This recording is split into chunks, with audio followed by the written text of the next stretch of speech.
What happened? Are you okay? Bro, who am I? Huh?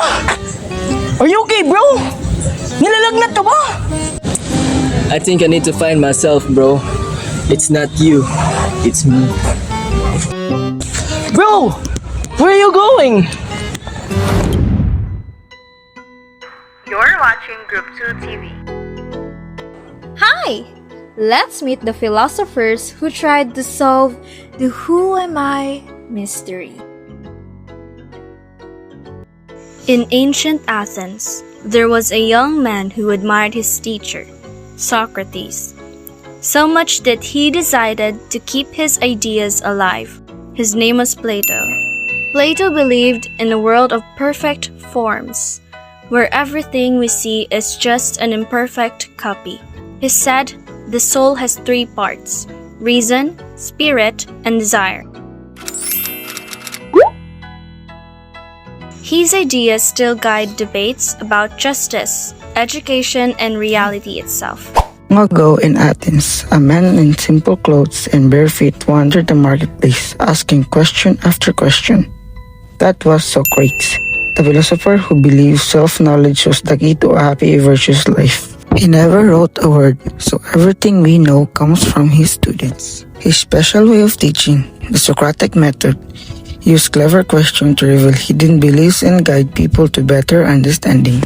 He taught that the soul is immortal, that virtue is essential for true happiness, and that the unexamined life is not worth living. Sadly, his constant questioning angered the leaders, and he was sentenced to drink poison, but he faced death, calmly choosing truth over life.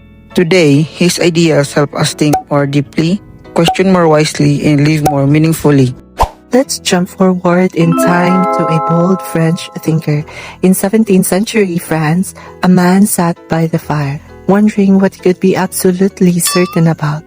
His answer, cogito ergo sum, which means I think, therefore I am. This was René Descartes, who believed the self is a thinking mind separate from the body. He used doubt as a tool, testing every belief until only truth remained. For him, reason was the foundation of knowledge, and our mind proved our existence. Today, when we question our assumptions, we are following in Descartes' footsteps. Picture a philosopher who saw the mind as a blank state at birth. This was John Locke, known as the father of liberalism. He believed all knowledge comes from experience and that self-identity is built from memory. For Locke, that self, it's not fixed but shaped by what we live through. Today, his view reminds us that we keep writing our own selves through learning and choices. In early 20th century Vienna, Sigmund Freud peered into the hidden corners of the mind. He believed the self has three parts: the id, our desires; the ego, our realistic self; and the superego, our moral voice. He explored dreams, slips of the tongue, and unconscious thoughts, saying they reveal our deepest selves. Freud's work began modern psychology, helping us understand that unseen forces shape behavior. Today, his ideas encourage us to be curious about what's beneath the surface. After Freud's deep dive into the unconscious, David Hume steps in with a fresh take. In 18th century Scotland, Hume argued that the self is not one single thing, but a bundle of ever-changing perceptions and impressions. According to him, there is no permanent, unchanging you throughout life, just a collection of experiences that keep shifting. His emphasis on sensory experience made him a major figure in imperialism, shaking up old ideas about personal identity.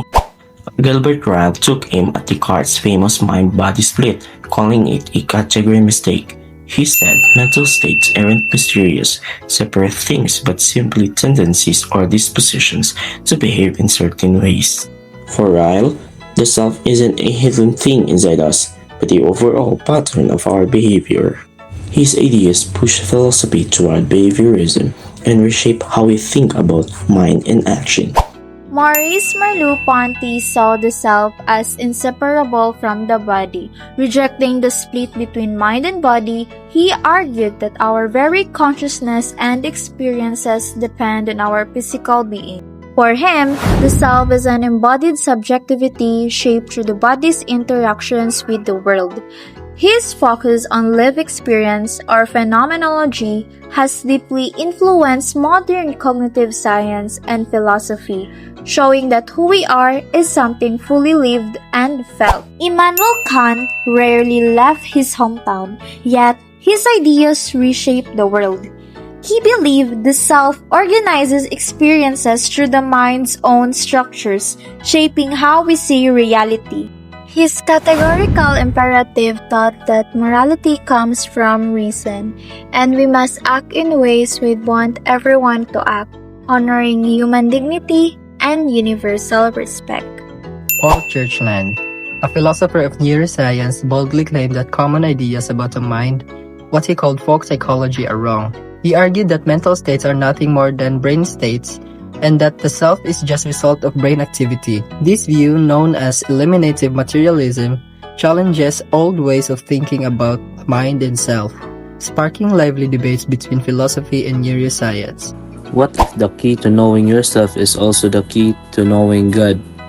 Saint Augustine, one of the most influential Christian thinkers, combined Plato's philosophy with Christian theology, shaping medieval and modern thought. He believed that self is a rational, immaterial soul existing within God's perfect eternal realm of forms. For Augustine, self-knowledge leads to understanding God, and the forms themselves reflect God's perfect nature. His view reminds us that the search for truth is also a search for God, a message that continues to inspire Christian philosophy today.